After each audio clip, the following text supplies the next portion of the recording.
نداء الحق صوت قد شجاني وبلغني الحقيقة والأماني وكان لي السبيل إلى المعالي ونورا للهداية والبيان. أعوذ بالله من الشيطان الرجيم. بسم الله الرحمن الرحيم. والسماء ذات البروج واليوم الموعود وشاهد ومشهود. قتل أصحاب الأخدود النار ذات الوقود إذ هم عليها قعود وهم على ما يفعلون بالمؤمنين شهود. وما نقموا منهم إلا أن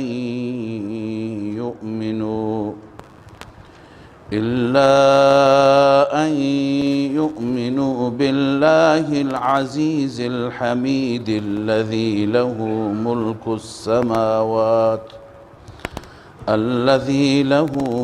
السماوات والأرض والله على كل شيء شهيد. صدق الله العظيم. اللهم صل على سيدنا وشفيعنا ومولانا محمد وعلى آله وصحبه وبارك وسلم.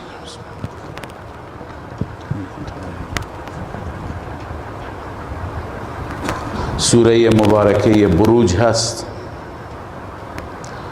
و مطالبی که در این سوره بیان میشه مثل سوره های گذشته در رابطه با قیامت هست و اثبات قیامت. البته در این سوره شواهدی الله عزوجل بر اثبات قیامت بیان می‌فرمایند.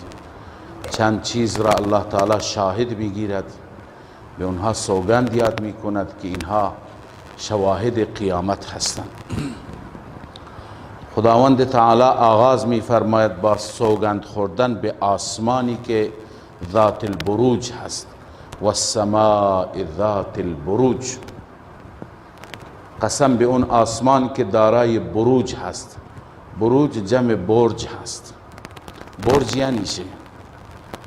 چندین تفسیر دارد برج. بعضی میگویند که مراد از بروج ستاره ها و سیاره هایی هستند که اینها در حال جریان هستند، همیشه جاری هستند و همیشه سیارند. برج نام اونها و به اونها گفته میشه این سیاره ها در آسمان ها هستند. بعضی معتقدند که بروج منازل 12 گانه خورشید هست که خورشید در طول سال در 365 روز 12 منزل دارد که اینها نامهایی دارند. نامهایش مثل جدا و سرطان و عقرب و حوت و امثالهم، که وقتی که خورشید در 6 برج اول واقع میشه هوا گرم میشه برای اهل زمین و در 6 برج آخر وقتی که قرار میگیرد هوا نسبتاً سرد میشه. این برج ها هر یکی مجموعه از ستاره ها هست اونجا که به شکل یه چیزی هست به همون اشکال مسما شده. مثلا یکی از اینها هست ثور یعنی گاو. مجموعه از ستاره هایی که اونجا هستن به شکل از دور نمایان میشن به شکل گاو هستن. یکی از اینها مثلا هست حوت یعنی ماهی.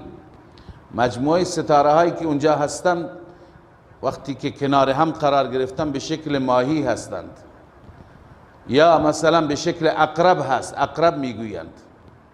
یا هر یکی یک شکلی دارد به همون شکل نامگذاری شده که ما الان به نامهای فروردین و اردیبهشت الی آخره نامگذاری میکنیم. در واقع اینها منازلی هستند که این منازل 12 گانه هستند، مال خورشیدند که هر 31 روز خورشید در یکی از این منازل قرار میگیرد. پس بروج نام اون برج ها و منازل شمس هست. سومین تفسیر بروج نام منازل 28 گانه ماه هست. ماه در طول ماه در 28 منزل جای دارد و بروج نام این منازل مخصوص ماه هست که از اونها ما حساب خودمون را داریم، حساب ماه را اول دوم سوم تا آخر. علی ای حال اینها مخلوقاتی هستند که ما ندیدیم. الله عزوجل به اینها سوگند یاد می کند و اونها را گواه می گیرد. آسمانی که دارای برج هست والیوم الموعود، و اون یوم موعود خودش گواه هست. روزی که موعود هست، روزی که همه شما در اون روز موعود جمع می شوید. و شاهد و مشهود، و سوگند به شاهد و مشهود. شاهد و مشهود اون کسی که شهادت میده و اون کسی که بر او شهادت داده میشه، گواهی داده میشه. در تفسیر شاهد و مشهود هم خیلی اختلاف هست. بعضی میگن شاهد فرشتگان هستند و مشهود علیهم انسان ها هستند. فرشتگان روز قیامت بر له ما یا علیه ما شهادت میدند، اونا میشن شاهد، ما میشیم مشهود. بعضی میگن شاهد این ظالمینی که در این سوره اشاره به یک داستانی هست که ظالمین ظلم کردند و بر ظلم خودشون شاهد هستند بر مظلومین. پس شاهد اون مظلوم، اون شکنجهگر است، اون کسانی که شکنجه میدادند مظلومان را، و مشهود اونهایی که بر اونها شکنجه در واقع جاری میشد، شکنجه اعمال میشد. و بعضی میگن شاهد روز جمعه هست. اینا 2 روز مبارک هستند. روز جمعه است که هر جا شاهد میشه، تو شهرها، تو روستاها، هر جا شما باشید جمعه اونجا میاد. اما مشهود روز عرفات است که خودش نمیاد، شما باید اونجا برید و شما اونجا حاضر میشید، اون مشهود است، روز عرفات است.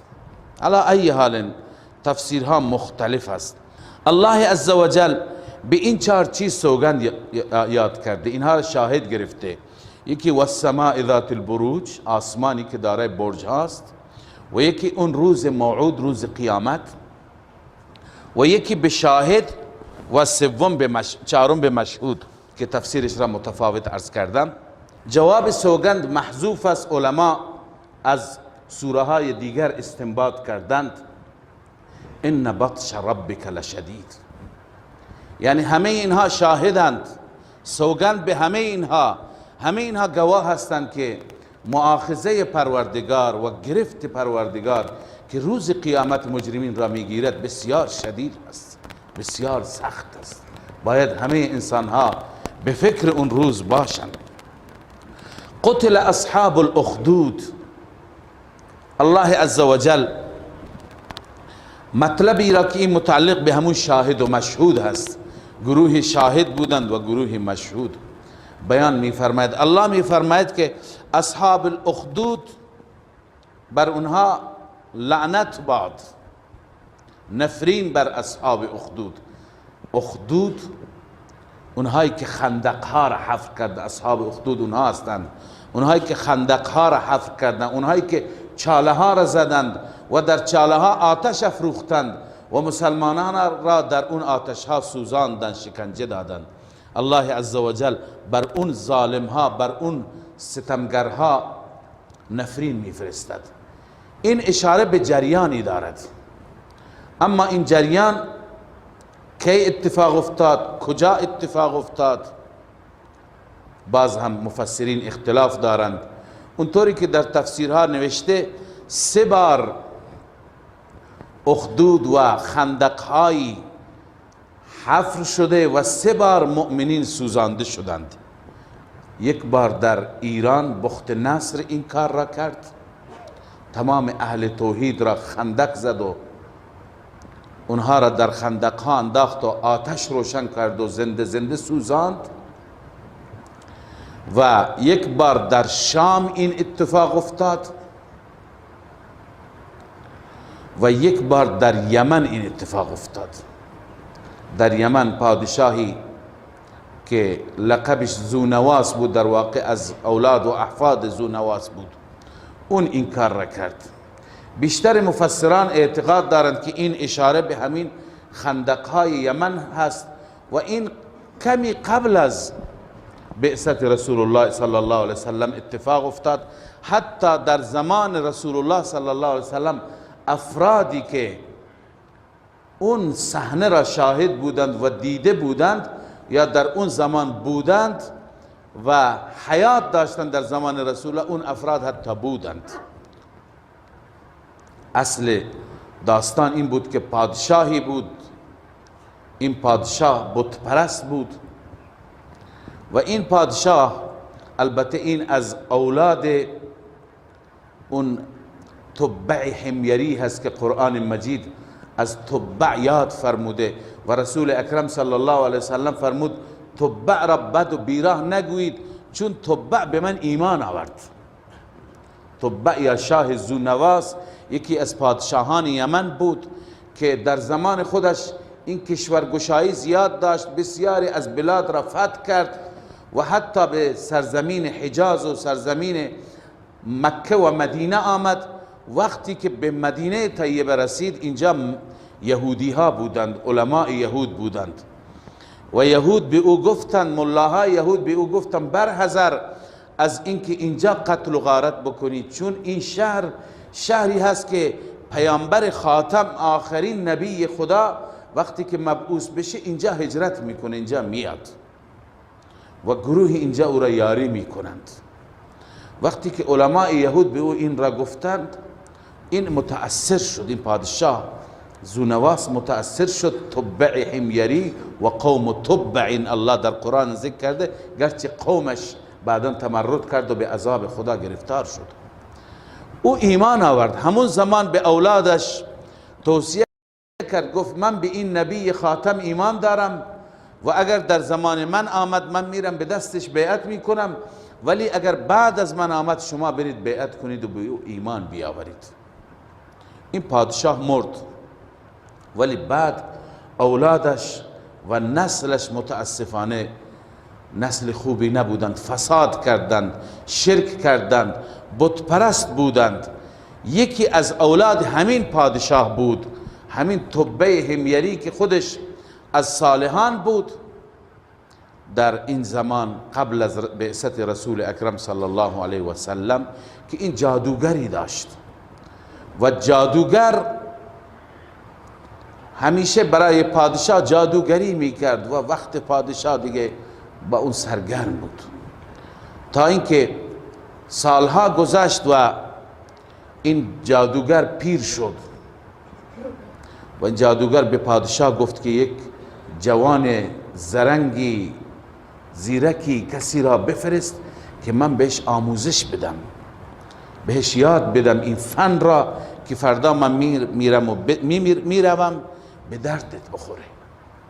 پادشاه در میان بچه ها، نوجوان ها بررسی کرد، دستور داد بررسی بکنن. یه بچه بسیار ذکی، باهوش، زرنگ، اون بچه را انتخاب کردن. بعضی گفتن اسمش عبدالله ابن تامر بود. اینا عرب بودند و باشندگان یمن بودند. یمن در همون زمان رسول الله صلی الله علیه وسلم یمنی ها عرب بودند. لذا این بچه را روزانه میرفت پیش جادوگر و فن جادو را آموزش میگرفت. اما از قضا در راه با یک راهب، با یک درویش موحد که بر دین عیسی مسیح علیه السلام بود، با او برخورد کرد و اون راهب او را به سوی توحید و به سوی یکتاپرستی دعوت کرد و گفت این راه نجات این راه است.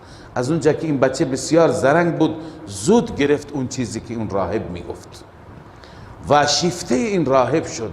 هر روز میرفت حتما به راهب سر میزد، هم در رفتن و هم در برگشتن. گاهی مورد عتاب و کتک واقع میشد، چون در رفتن پیش جادوگر هم با تأخیر میرفت و در برگشتن پیش خانه و خانواده هم با تأخیر میرفت. هر جا که دیر میکرد دیگه برایش مشکل پیش میآمد، ولی این مشکلات را به جان خرید، چون که اون گرویده توحید شد و گرویده یکتاپرستی شد.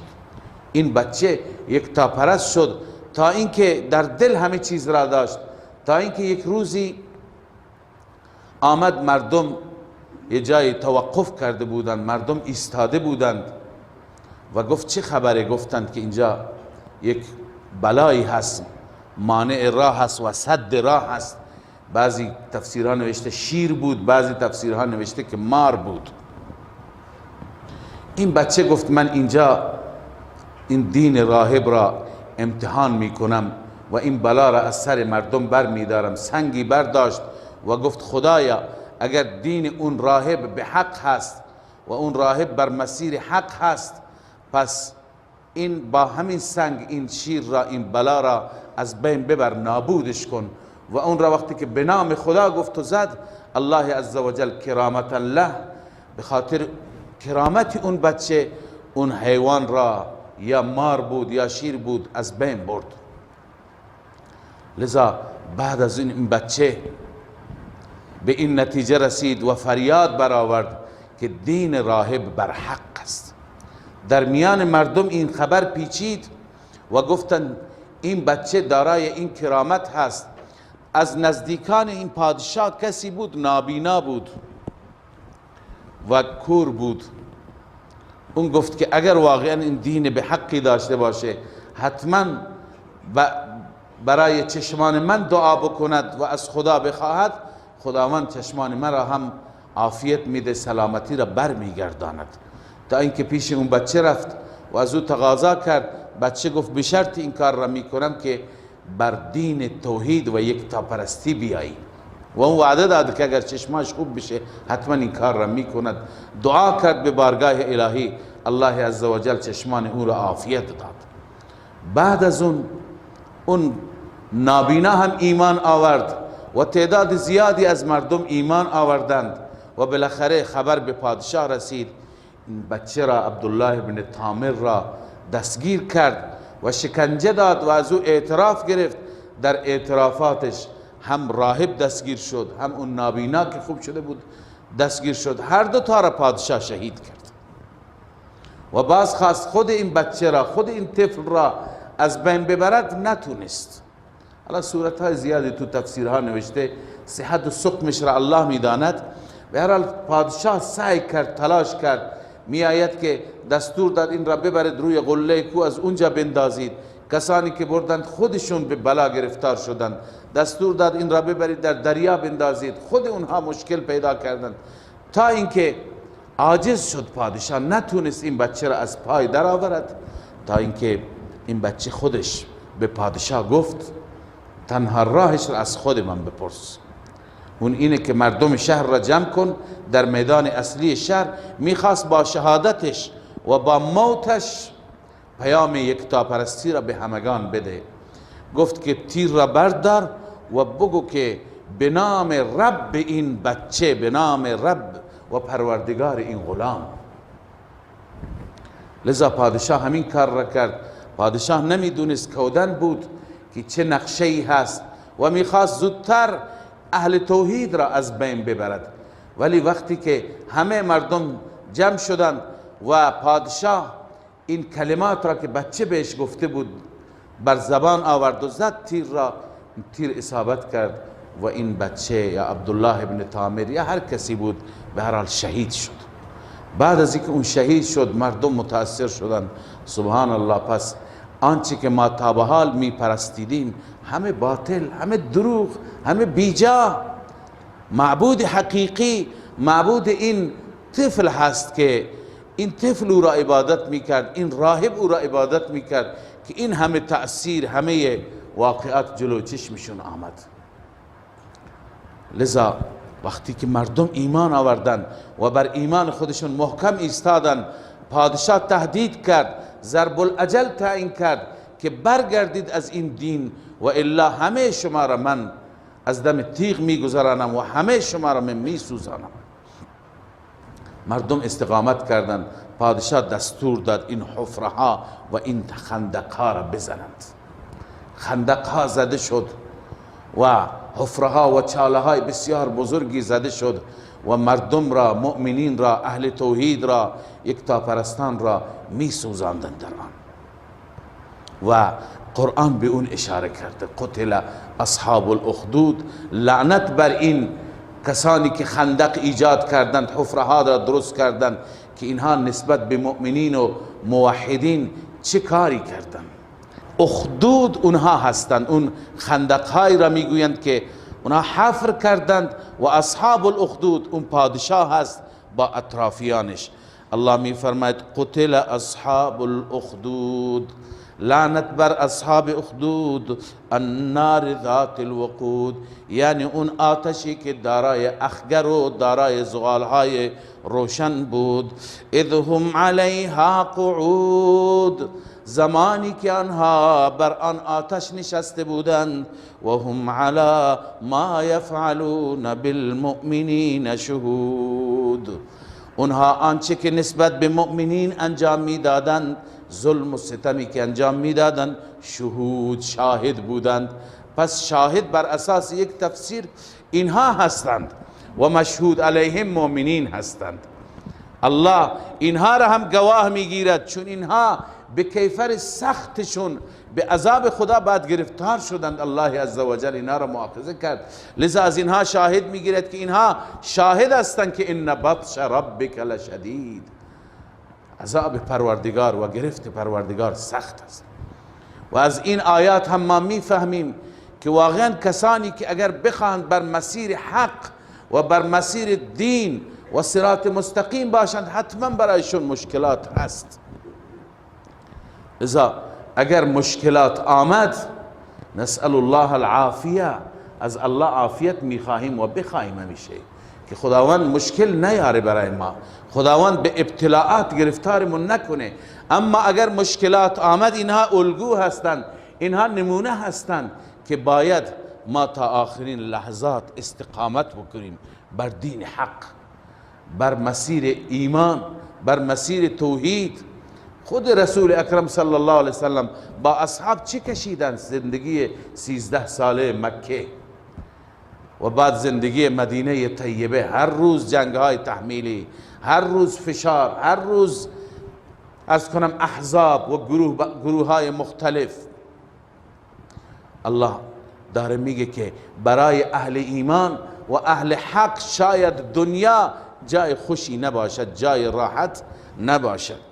و هم علی ما یفعلون بالمؤمنین شهود، آنان آنچه که میکردند انجام میدادند نسبت به مؤمنین شاهد بودند. و ما نقموا منهم الا ان یؤمنوا بالله العزیز الحمید، اونها از اونها چیزی را ناپسند ندانستند، اکراه ندانستند، چیزی دیگر را، چیزی دیگر، عیبی دیگر در اونها ندیدند.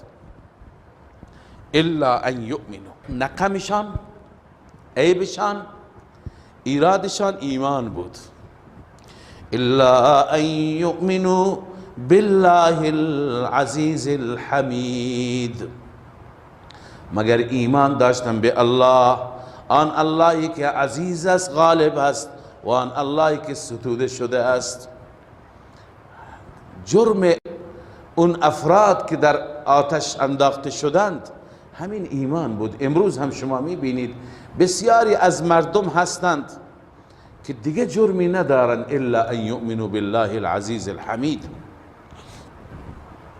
جنایاتی که در بوسنی انجام گرفت، خب مسلمانان خودشون اروپایی بودند، از همون نسل بودند. جنایاتی که در برمه انجام میگیرد، برما، از کنم که اونها هم وطنشون هستند اما جرمشون فقط ایمان به الله هست، ایمان به خدای عزوجل است. یا در گوشه های دیگر دنیا هر کسی که هم مسلک و هم کیششون باشه ولی اینکه مواطنشون هم نباشه برایشون عزیز است، برای اهل کفر اهل شرک. اما هر کسی که بر ایمان و بر توحید و بر مسیر حق باشد ولو اینکه هموطنانشون باشند دوستشون ندارند، نسبت به اونها تنفر دارند. لذا این شیوه کفار است. و ما نقموا منهم، عیب و ایرادی دیگه از اونها نگرفتند و چیزی دیگر را از اونها ناپسند نداشتند الا ان یؤمنوا بالله العزیز الحمید. صفات عزیز حمید، الذي له ملك السماوات والارض، این بیان توحید است و نسبت به ما قبل ترقی. آن اللهی که برای اوست تمام تصرفات، اختیارات، مدیریت کل، اداره جهان به دست او هست، به دست کسی دیگه نیست.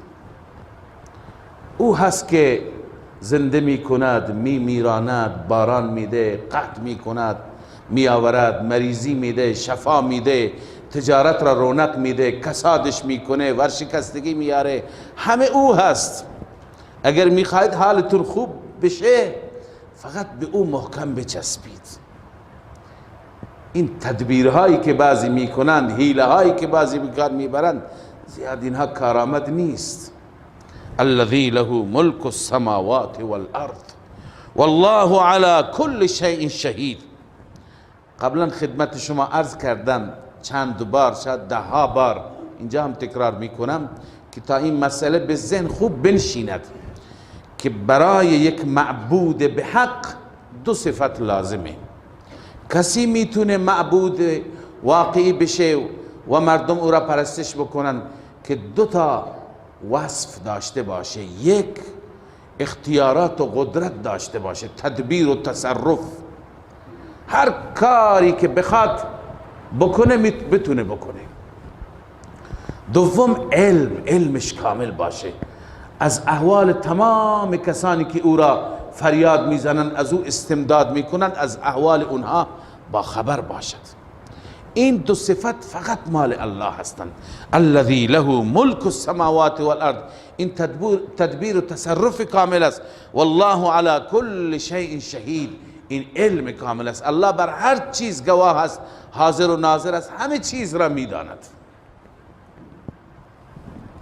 لذا بعد از اینکه الله عزوجل وصف عزیز و حمید را بیان فرمود، ادامه اون ماجرا، اونهایی که مؤمنین را در اون آتش سوزاندند، مؤمنین را شکنجه دادند و مؤمنین را شهید کردند، سرنوشت اونها چی خواهد بود؟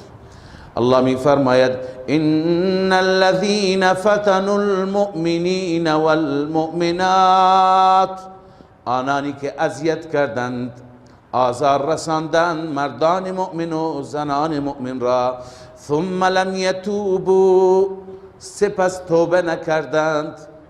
اشاره به این است که اگر توبه بکنند، الله سبحان الله ذات رحمان و رحیم است، با وجودی که این جنایت ها را کردند توبه بکنند، توبهش پذیرفته میشه، توبه وحشی پذیرفته میشه، توبه هند جگرخوار پذیرفته میشه، توبه ابو سفیان رضی الله تعالی عنه که سپاهش همیشه در مقابل رسول الله بود پذیرفته میشه. هر کس بشه توبه بکنه پذیرفته میشه. لذا الله می فرماید ثم لم یتوبوا، سپس توبه نکردند. اونایی که توبه نکردند فلهم عذاب جهنم ولهم عذاب الحریق، برای آنان عذاب جهنم است و برای آنان عذاب سوزان هست. عذاب جهنم مگر همون عذاب حریق نیست؟ چرا؟ ولی عذاب جهنم عامتر است. تو جهنم هم آتش است، هم زمهریر است، جایی که بسیار سخت خنک است، هم حمیم است، آب جوش هست، هم زقوم هست، هم عرض کنم خدمت شما صعود هست، اون کوه هست، انواع عذاب ها هستند. اما اینها چون که مؤمنین را در آتش سوزانده بودن، برای اینها خاصتا ولهم عذاب الحریق، برای اینها عذابی که اینها را خوب بسوزاند هست. ان الذين آمنوا وعملوا الصالحات، هر جا تخویف اونجا تبشیرم هست. آنانی که ایمان آوردند و عمل صالح انجام دادند، لهم جنات تجری من تحتها الانهار، برای آنها باغاتی است، جناتی است که از زیر درختان و کاخهاش نهرها جاری است. ذلک الفوز الکبیر، فوز و موفقیت بزرگ اینه که انسان ایمان داشته باشه، عمل صالح داشته باشه و با فضل و لطف الهی وارد بهشت بشه. ان بطش ربک لشدید. الله عز وجل اینجا جواب اون سوگندها را ذکر میکنه. والسماء ذات البروج واليوم الموعود وشاهد ومشهود قتل اصحاب الاخدود. اینجا نمونه از شاهد و مشهود آمد. سوگند به اون همه که ان بطش ربک لشدید، گرفت پروردگار تو، مؤاخذه رب تو بسیار شدید است. الله از بطش خودش و از گرفت خودش نجاتمون بده. و الله عزوجل قیاس می فرماید که شما یقین کنید، باور کنید، همونطور که الله از ابتدا شما را خلق کرده دوباره هم شما را بر می گرداند. فکر نکنید می میرید برای همیشه. انه هو یبدئ و یعید. همانا اون ذاتی هست که از ابتدا خلق کرده و یعید، دوباره بر میگرداند. این متعلق بالیوم الموعود است. اون یوم موعود، روز قیامت، شما را او بر میگرداند. و هو الغفور الودود، اینم ترغیب به توبه است. و اون ذات غفور است، بخشاینده است، الودود دوست داشتنی هست. یا اینکه بندگان خودش را، مؤمنین را، تائبین را دوست دارد. ذو العرش المجید، دارای عرش مجید است، عرش بزرگ.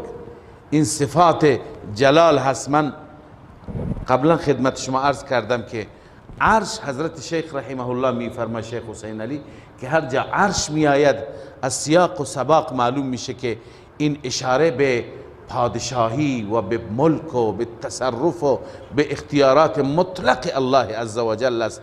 اینجا از سیاق هم معلوم میشه فعال لما یرید، هر چی که اراده بکند اون انجام میده، اون انجام میده، انجام دهنده هر چی که بخواهد. هل اتاک حدیث الجنود، اینجا الله عز و جل نمونه از تکذیب ذکر می فرماید. نمونه اینم متعلق به شاهد و مشهود است. الله می فرماید از حدیث جنود خبر داری؟ پیش شما اخبار اونها آمد؟ این استفهام را میگن استفهام تشویق. الله عز و جل تشویق می فرماید. حدیث الجنود، لشکریان. کدوم لشکریان؟ فرعون و ثمود، لشکریان فرعون و ثمود، قوم ثمود و قوم فرعون. الله می فرماید که میدونی که عاقبتشون چی شد؟ مسلمه. بل الذین کفروا فی تکذیب، بلکه کسانی که کفر کردند عمدن، اونا در تکذیب بودند، یعنی انبیا را، رسول را، توحید را، معاد را تکذیب کردند. اونا که تکذیب کردند والله من ورائهم محیط، خداوند از پشت سر همه اعمال اونها را احاطه کرده، یعنی همه ثبت و ضبط همه اعمال اونها در نامه اعمالشون گذاشته شده و به کیفر اعمالشان میرسند. بل هو قرآن مجید فی لوح محفوظ.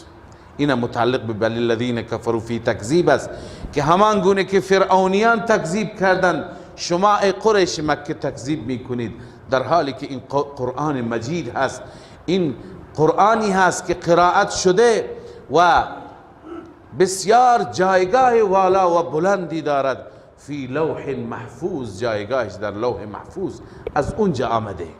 نباید این را تکذیب بکنید، باید به این ایمان بیاورید و به اون چی که دستور میده عمل بکنید. این سوره مبارکه بروج بود. در این سوره بروج شواهدی بود بر ثبوت قیامت و همچنین تخویف دنیوی و اخروی شما خواندید، هم ذکر بهشت بود هم ذکر جهنم بود. حال در سوره طارق همین موضوع هست، فمهل الکافرین امهلهم رویدا. این نکته را الله اضافه می فرماید که با وجود این شواهد که انکار میکنند بازم بهشون مهلتی دیگر بده. فمهل الکافرین امهلهم رویدا. خدمت شما عرض کردم از سوره قاف تا سوره طارق تا اینجا همه مبحث قیامت بود. اینجا هم الله عزوجل هم بحث قیامت را و هم بحث توحید را که مقدمه ای هست در سوره های بعد بیان میشه مطرح میفرماید. الله میفرماید والسماء والطارق، قسم به آسمان و قسم به طارق. طارق اون ستاره درخشنده را میگند. خود قرآن میگه و ما ادراک ما الطارق، خبر دارید طارق چیه؟ این نکته هم خدمت شما عرض کنم که بیشتر عموم مردم شاید تو این سوره های آخر بحث های خاص و بحث های طولانی نباشد، ولی یکی از اهدافی که انتخاب کردیم این سوره های آخر قرآن مجید بالخصوص در این بخش بعد از ظهر خوانده بشه به دلیل این بود که شاید برای کسان این توفیق حاصل بشه که حداقل ترجمهشون را یاد بگیرند، با دقت گوش کنند، ترجمه را یاد بگیرند. یاد گرفتن ترجمه و یاد داشتن ترجمه در نماز بسیار تأثیر دارد. وقتی که این سوره های کوچک را شما با استحضار بخوانید، با استحضار معانی بخوانید، الله عزوجل چه مطالبی چه معانی تو اینها بیان فرموده و بفهمید چه داری میخونید، قطعا نماز شما نماز روحدارتری میشه، نمازی با خشوع و با خضوع بهتر میشه. بنابراین به این ترجمه ها دقت بفرمایید و سعی کنید یاد بگیرید. الله میفرماید والسماء والطارق، قسم به آسمان و همچنین اون ستاره درخشنده. و ما ادراک ما الطارق، این استفهام تشویق است، تشویق میفرماید خبرداری طارق چیه؟ النجم الثاقب، نجم ثاقب اون ستاره روشن و درخشنده است. ستاره روشن و درخشنده بعضی گفتن مراد ثریا هست، بعضی گفتن زحل است مراد. الله میفرماید اینها شاهدند که ان کل نفس لما علیها حافظ. این هم تخویف اخروی است، هم مدعای سوره هست و هم جواب قسم است. هیچ نفسی نیست مگر بر او ما حافظی گذاشتیم که همه اعمالش را حفظ می کند، همه کارهایش را ثبت می کند. لذا الله عزوجل برای شما مراقب گذاشته، مراقب اعمالتون باشید. معنیش اینه هر کاری که میکنید اونها می نویسند، اونها ثبت میکنند، خوب یا خراب. فلینظر الانسان مما خلق. اینجا خدای عزوجل دلیل عقلی بر اثبات قیامت بیان میفرماید. این دلیل چند بار خونده شده اما اینجا تعبیرها فرق میکنه. الله میفرماید فلینظر الانسان مما خلق، انسان نگاه کند ببیند از چه پیدا شده، از چه آفریده شده. خلق من ماء دافق، آفریده شده از قطره آب که دافق یعنی به صورت جهش، در حالت جهش از وجود انسان خارج میشه و در محل خودش استقرار مییابد. یخرج من بین الصلب و الترائب، این بین صلب کمر و ترائب، ترائب سینه های زن را میگند، اون جایی که محل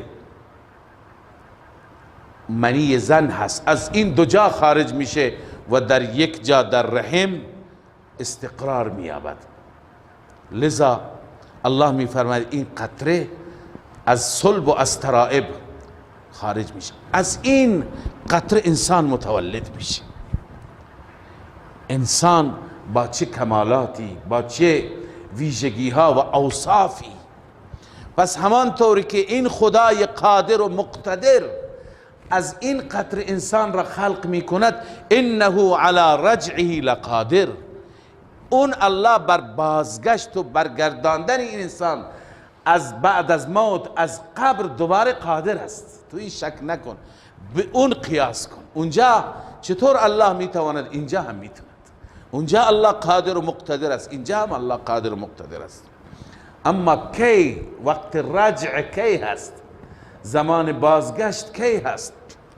الله میفرماید یوم تبلی السرائر، روزی که آشکار میشوند بسیاری از اسرار. سرائر یعنی اون مخفی، اونهایی که اون مسائلی که مخفی هستند، اون مسائلی که پوشیده هستند. هم مراد این میتونه باشه اون نیات فاسده، اون نفاقی که در درون بوده، اون عقاید فاسده، اونا همه ظاهر میشند. و هم بسیاری از سرائر دنیا هستند، معماها در دنیا هستند که اینها هیچ وقت روشن نشدند. بسیاری از جنایت ها در دنیا انجام میگیرد. بسیاری از انسان های پاک، شریف، عالم ربانی، درویش، اینا به صورت مرموزی از پای در آورده میشوند، شهید میشوند. بسیاری جنایت های بزرگ انجام میگیرد، هیچ معلوم نیست کی این کارها را میکند، از کجا هست این کارها. الله میفرماید یه روزی میآید که همه اسرار ظاهر میشه. انسان دلش خوشه، مومن دلش خوشه برای اون روز که الله انتقام مظلوم را از ظالم میگیرد. فما له من قوت ولا ناصر، نیست برای انسان هیچ توانی و هیچ ناصری. ناصر کسی که چی بکند؟ یاریش بکند. نفی شفاعت قهری، بغیر از الله هیچ کسی نیست. والسماء ذات الرجع والارض ذات الصدع، اینجا خدای عزوجل سوگند یاد میکنه به آسمان، اما ضمن اینکه این سوگندی هست و شاهد و مشهودی هست، دلیل دیگری بر اثبات قیامت است. اینجا به صورت مختصر در سوره قاف به صورت مفصل شما خواندید که الله عزوجل میفرماید الله از آسمان آب نازل میکند، این آبها با خاک مخلوط میشه و از این آبها بذرها رشد میکند، درختها زنده میشه، زمین زنده میشه. تمام زمینی که تا دیروز خشکیده بود، تمام زمین چمن میشه، علفزار میشه، زمین یک روزه زنده میشه.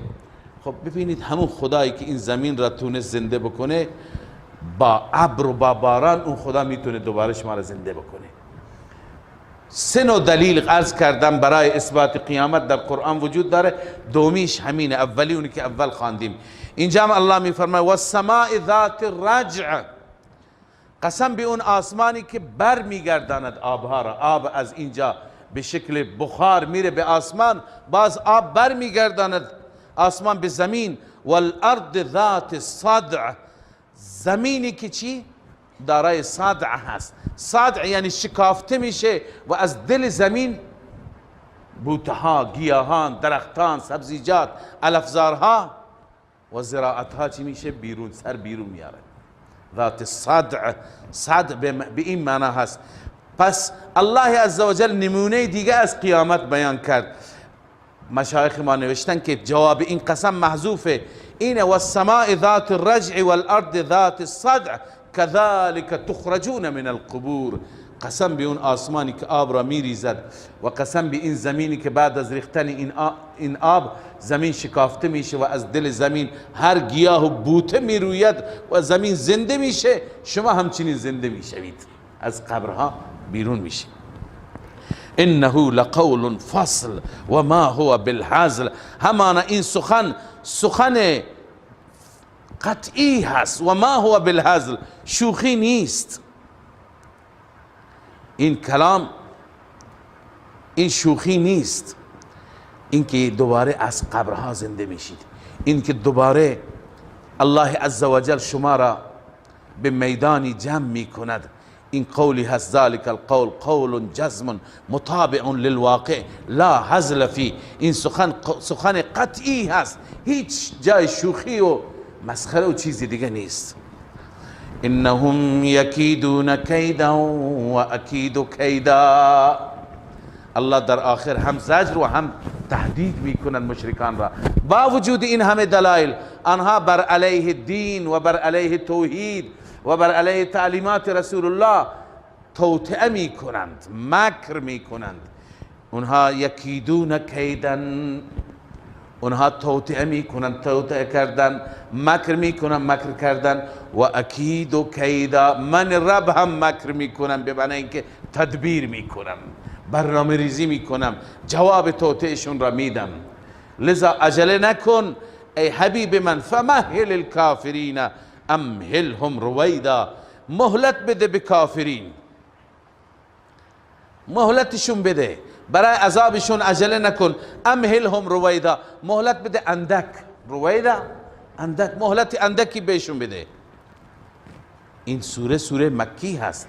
ابن عباس رضی الله تعالی عنه می فرماید این آیه وعیدی هست و تهدیدی هست برای دشمنان، و این تهدید را الله عزوجل روز بدر عملی کرد. لذا قال ابن عباس هذا وعید من الله عزوجل. ابن عباس میگه این وعیدی هست قد اخذهم الله یوم بدر، الله در روز بدر مؤاخذه کرد. همین که میفرماید مهلتشون بده، مهلت اونجا تمام شد. اونجا آمده بودن تا برای همیشه فاتحه اسلام را بخوانند، اما خار و زبون ذلیل شدند. 70 نفرشون از بهترین ها، از کلگنده ها کشته میشه، 70 تا دیگه اسیر میشه، بقیه همه وسایل را میگذارند در میدان و سرلخت و پالخت پا به فرار میگذارند. لذا این بود مهلتی که الله عزوجل مهلت را در بدر به پایان رساند. بسم الله الرحمن الرحیم. سبح اسم ربک الاعلی. سوره اعلا هست. سوره اعلا سوره‌ای که از احادیث معلوم میشه رسول اکرم صلی الله علیه وسلم با این سوره خیلی محبت داشت. رسول الله این را زیاد میخواند، بالخصوص تو نماز زیاد میخواند. در روایتی میاد که بیشتر روزهای جمعه در رکعت اول سوره سبح اسم ربک الاعلی میخواند آن حضرت، و در رکعت دوم سوره غاشیه، اون سوره‌ای که بعد از این میآید. و در روایت دیگه هست که آن حضرت صلی الله علیه وسلم گاهی که وترها را میخواند در 3 رکعت وتر، رکعت اول بیشتر سوره اعلی را سبح اسم ربک الاعلی را میخواند، و در 2 رکعت بعدی قل یا ایها الکافرون را در دومین رکعت میخواند، و در سومین رکعت قل هو الله میخواند. لذا این سوره‌ای هست که آن حضرت صلی الله علیه وسلم باش محبت داشت. و وقتی که ما به محتوای سوره ها نگاه کنیم، یک سوره قرآن مجید کل قرآن و خلاصه قرآن است، چون در این سوره ها همه مطالب به صورت مختصر خلاصه بیان شده. هم توحید است، هم قیامت، هم رسالت، هم عمل نیک است، هم عمل بد است، هم بشارت است، هم تخویف است. همه چیز در یک سوره مختصر هست. خب ربط این سوره و مناسبت این سوره با گذشته، این را شما میدونید که اختلاف مشرکان با رسول اکرم صلی الله علیه وسلم روی 2 چیز بود. یکی مسئله توحید و یکتاپرستی، دوم روی مسئله قیامت. اون چی که تا اینجا خواندیم از سوره قاف تا سوره و طارق، تا اینجا بحث قیامت بیشتر بود.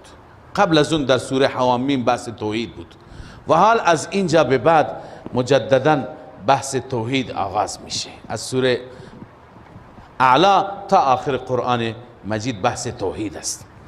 الله عزوجل دستور میده به پیغمبرش یا به هر مخاطب، به من و شما مسلمان، که سبح اسم ربک الاعلی، تسبیح بگو، پاکی را بیان بکن، پاکی رب اعلایت را. اون ربی که از همه اعلاتر است، از همه برتر است، از همه بالاتر است. گاهی که در قرآن مجید میبینید چنین کلمه‌ای که نیاز هست شما جواب بدید، مستحب جواب بدید. در تفسیر سوره رحمان عرض کردم که وقتی که رسول الله صلی الله علیه وسلم سوره رحمان را خواندند و این آیه بار بار تکرار میشد، خدا سوال میکنه فبأی آلاء ربکما تکذبان، ای جماعت جنات و انسان ها کدوم نعمت های ربتون را تکذیب میکنید؟ صحابه ساکت ماندند. رسول الله فرمود از شما جنات بهتر کردند، بهتر عمل کردند.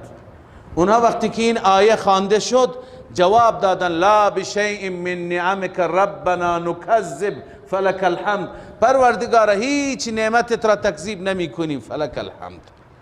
لذا معنی این حدیث اینه که وقتی که خدای عزوجل یا دستور میده یا سوالی میکنه، اگر جواب پیشت هست جواب بده.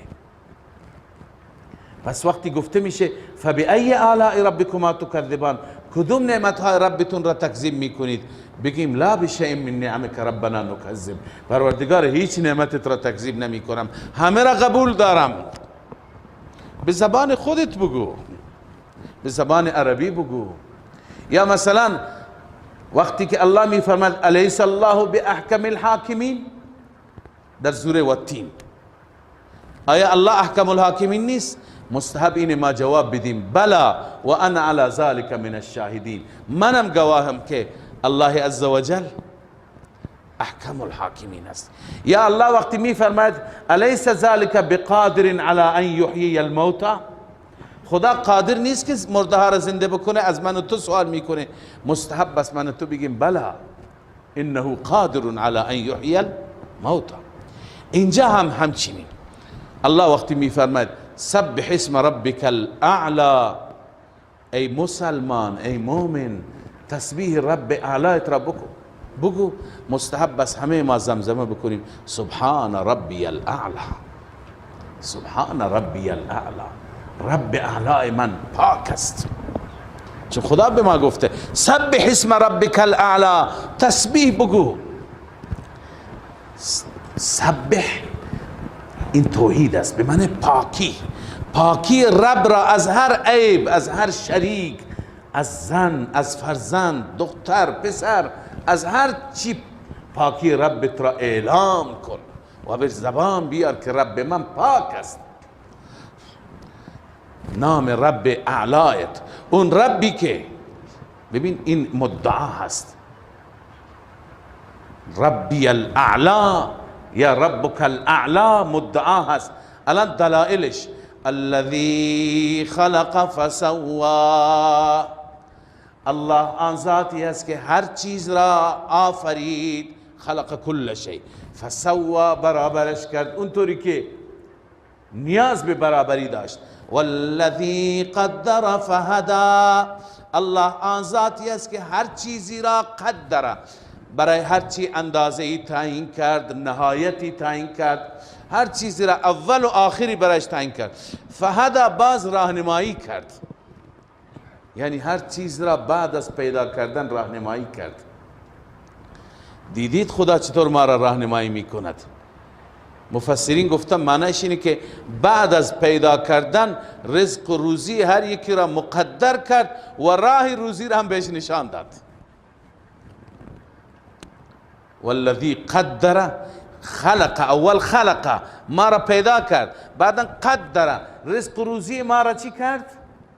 مهیا کرد. فهدا باز ما را راهنمایی کرد. تو میخوای به روزیت برسی، تو برو رانندگی کن، تو برو مغازه برای خودت درست کن، تو برو فلان تولیدات، تو برو درس بخوان. هر یکی را روزی که برایش مقدر است الله به همون سمت و سو چی میکنه؟ هدا راهنمایی میکنه، انسان میره. و بعض همه انسان ها، تنها بحث انسان نیست، همه مخلوقات،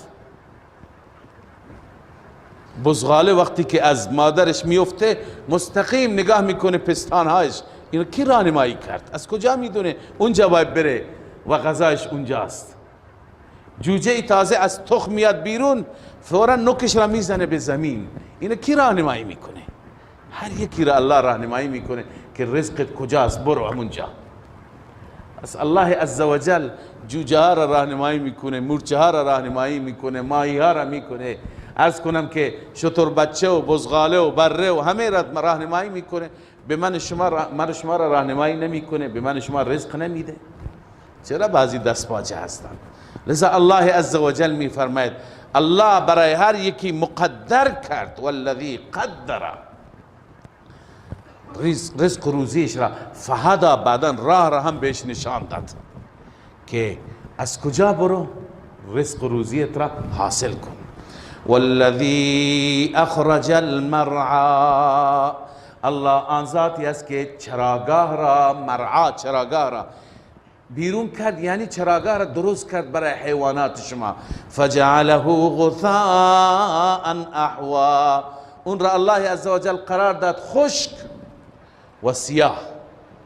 معنیش اینه که الله عزوجل تمام احوال را، تمام شرایط را الله است که به وجود می آورد. هم سرسبزی و شادابی او می آورد، هم نقص و ایراد و اشکالی که باشد هم به او به وجود می آورد، به دست او هست. سنقرئک فلا تنسى. الله عزوجل انعاماتی برای پیغمبر خودش بیان می فرماید. ما برایت می خوانیم، سنقرئک، ای پیغمبر ما می خوانیم برایت این کلام را، فلا تنسى، تو فراموش نمی کنی الا ما شاء الله، مگر اون چی که خدا بخواد.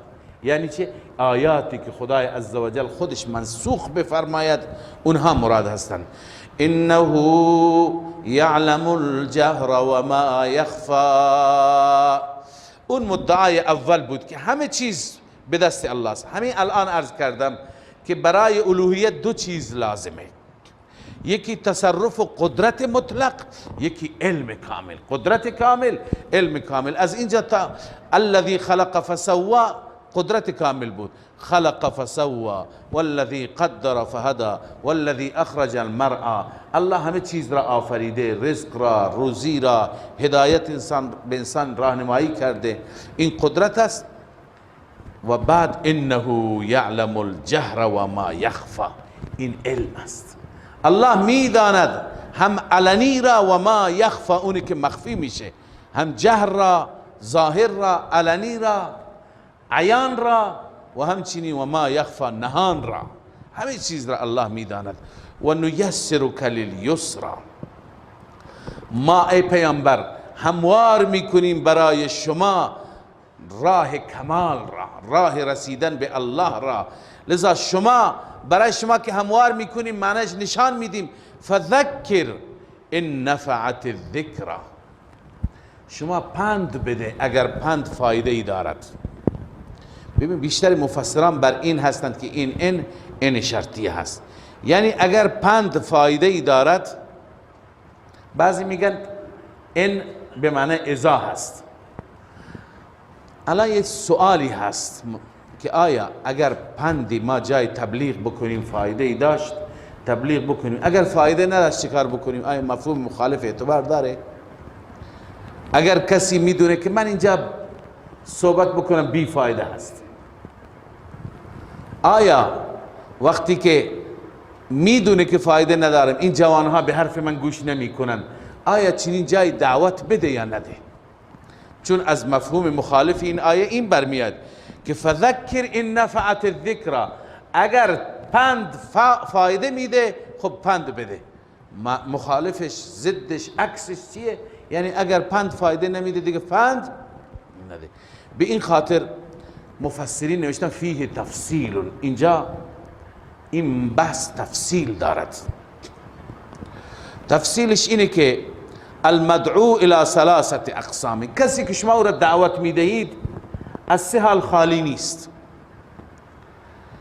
مقطوع بنفعه، یکی اون هست که شما یقین دارید که من این را پند میدم این فایده حاصل میکنه، قطعا نفع میبره از فایده من، از پند من، اینجا باید پند بدی. و مقطوع بعدم نفعه، یکی دیگه شما میدونید که قطعا میدونید اینجا فایده ای نداره، من تبلیغ بکنم فایده ای نداره. و سوم و محتمل، احتمالش هست از حرفهای شما متاثر بشه بیاد نماز بخونه، یا نه احتمالش هست هیچ فایده‌ای داشته نباشه. الان میفرماید و قال محل التذکیر، کجا ما پند بدیم؟ ما لم یکن مقطوعا بعدم نفعه، جایی که ما قطعا میدونیم اینجا فایده نداره، خب اونجا پند ندیم. دو جای دیگه پند بدیم، یک جایی که میگیم حتما سود داره، یک جای دیگه که میگیم شاید سودی داشته باشه شاید داشته نباشه، شاید حرف گوش به حرف بکنند یا نکنند. خب این یکی از مفسران نوشته. اما بنده بحثی در سوره بقره خدمت شما عرض کردم، اونجایی که خداوند به پیغمبر میگه ای پیغمبر اینایی که کفر کردن مثل ابو جهل و ابو لهب و امثالهم سواء علیهم انذرتهم ام لم تنذرهم، برابر است اینها رو بترسانی یا نترسانی لا یؤمنون، ایمان نمی آورند. خب اونجا همین سوال مطرح بود که وقتی که ایمان نمی آورند چرا رسول الله باز هم اینا رو تبلیغ میکرد، باز هم با اینها جلسه خصوصی میگرفت، باز هم اینها رو دعوت میداد؟ اونجا جوابش همین بود که درسته یک گروه ایمان نمی آورد، ولی تنها پند و موعظه برای ایمان آوردنشون نیست. پند و موعظه فواید بیشماری دارد. یکی مثلا اینه که منی که خدا به من قرآن نشان داده، ایمان را به من یاد داده، راه هدایت را به من داده، من وظیفه‌ای دارم. اما از اینکه اون حرف من را قبول میکنه یا نمیکنه، من باید وظیفه خودم را انجام بدم. خب الان درست خدا میفرماید اونا ایمان نمی آورن، ولی وظیفه رسول الله انذار است، باید رسول الله اونا را بترسونه. و دیگه جایگاه پیغمبر با این تبلیغ، اون اگر چی قبول نمی کند، جایگاه پیغمبر میره بالا. این دو. سوم اتمام حجت، درستی حرف ما را قبول نمی کنه، ولی فردا نگه پیش خدا که خدایا اینا بودم به من نگفتند، لذا حجت باید بر او تکمیل بشه. باید او را موعظه بکنیم، نصیحتش بکنیم تا که فردا بهانه‌ای بر علیه ما داشته نباشه. یا همین که بگیم معذرتا الی ربنا، ما پیش پروردگارمون مسئولیتی داریم،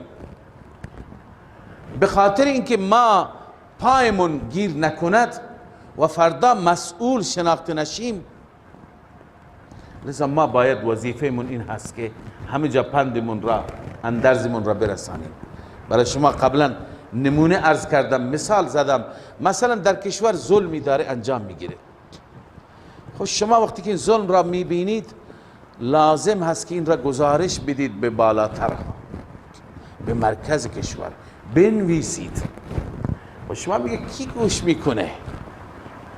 کی به حرف ما عمل میکنه؟ درسته عمل نمیکنه، ظن غالب گمان غالب همینه، ولی فردا شما پیش خدا عذری داشته باشید که خدایا من که مطلب را به اونها منتقل کردم، اونها رسیدگی نکردند، حداقل مسئولیت شما سبک میشه. همچنین جایی که احساس میکنید که طرف حرف شنوی ندارد، باید ما مسئولیت خودمون را ولو یک بار شده هم انجام بدیم، باید بگیم. لذا الله میفرماید فذکر ان نفعت الذکرا، اگر پند فایده میدهد پند بده. اما از پند چه کسی فایده میگیرد؟ سیذکر من یخشا، ان قریب پند میگیرد، نصیحت حاصل میکند. من یخشا، هر کسی که بترسد از خدا. و یتجنبها الاشقا، دوری میکند از ذکرای شما، از پند شما، محروم ترین انسان، بدبخت ترین انسان. الذی یصلی النار الکبری، همون انسانی که وارد آتش بزرگ میشه، اون انسانی که جهنم برایش آماده هست. ثم لا یموت فیها ولا یحیا، سپس در اون جهنم نمیمیرد و نه زنده میشه. نمیمیرد برای ما مفهومه، یعنی قبض روحش نمیشه. اونجا دیگه برای همیشه زنده هست. اما ولا یحیا یعنی چه؟ زنده نمیشه. زنده که هست. اینجا مفسرین نوشتن ولا یحیا بالاستراحت، یعنی چنان حیاتی که برایش راحتی باشد ندارد. این زندگی همیشه میگن مردم وقتی که زندگی که خیلی از دستش برنجن میگن زندگی نیست. واقعا زندگی نیست وقتی که انسان همیش تو شکنجه. پس راحتی معنیش یحیا یعنی راحتی برایش نیست.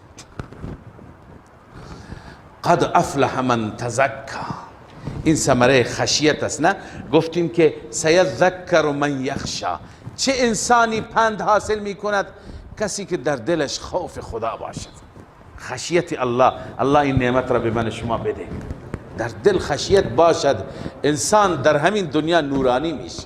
از خدا بترسد انسان، حق هیچ کسی را تلف نمی کنه، حق گربه را حتی تلف نمی کنه، حق سگ دم خونه را هم تلف نمی کنه. اونجا هم از خدا می ترسه. چه برسد به زن و فرزند، چه برسد به خویشاوند، چه برسد به همسایه، چه برسد به مشتری که ازش جنس میگیرد. می ترسد از خدا، کلاهبرداری نمی کند. خشیت دنیا را تبدیل به امن و امان و صلح و آرامش می کند. لذا الله می فرماید قد افلح من تزکا، این نتیجه خشیت. همانا رستگار هست اون انسان. فی الدارین بنویسید، در هر دو دنیا این انسان رستگاره. من تزکا، اون انسانی که خودش را پاک بکند. الله می فرماید شما اگه می خواهید رستگار بشید، اگر می خواهید که شما کامیاب هر دو دنیا بشید، بیاید خودتون را پاک بکنید. از چه پاک بکنید؟ اولا از شرک، کفر، نفاق، اخلاق بد و تمام گناهان و معاصی. از همه نابرابری ها انسان خودش را پاک بکند. خیلی آسان است. قد افلح من تزکا و ذکر اسم ربه فصلی، و همچنین نام پروردگار را به زبان بیاورد در مصائب و در حاجات. فقط از خدا کمک بگیرد.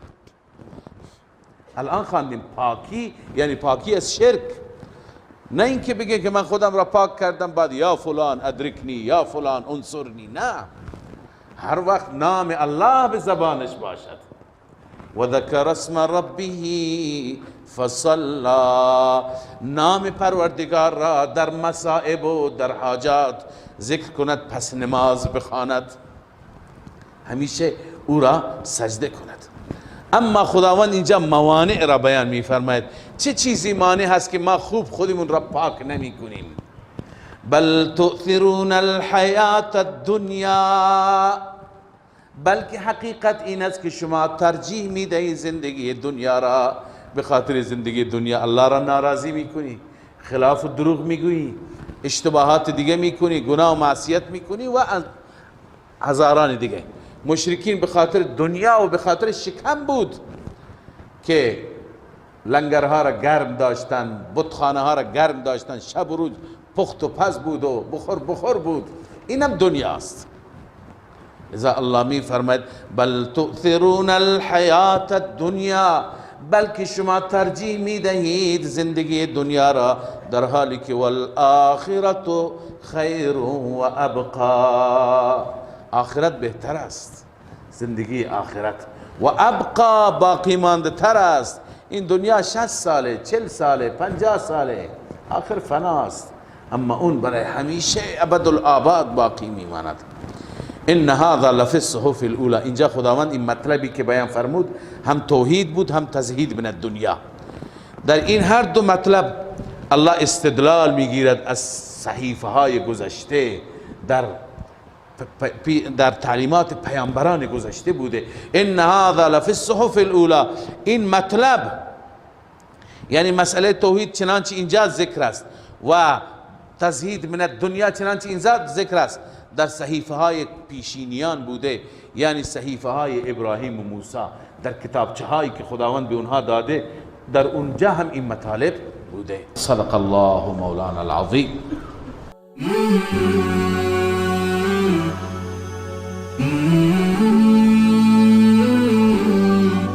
Mm-hmm.